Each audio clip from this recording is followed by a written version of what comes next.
కానీ ఎట్లా సాధ్యమండి? రహస్య పాపాలు జరుగుతూనే ఉన్నాయి కొంతమంది జీవితాల్లో, బహిరంగ పాపాలు జరుగుతూనే ఉన్నాయి కొంతమంది జీవితాల్లో. దేవుడు అభ్యంతరపడే పాపాల్లో కంటిన్యూ అవుతానే ఉన్నారు కొంతమంది. అందుకే వాగ్దానాలు స్వతంత్రించుకోలేకపోతున్నారు. పాపాన్ని విసర్జించండి. మళ్ళీ చెబుతున్నాను, విసర్జించి చూడండి. నీతిమంతుల గుడారం వలె పరిశుద్ధపరచుకోండి.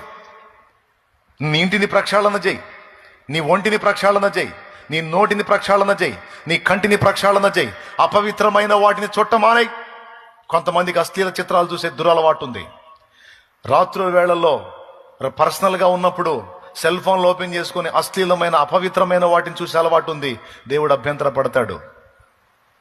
అపవిత్రమైన వాటిని చుట్టమానేయి, అసహ్యమైన వాటిని చుట్టమానేయి.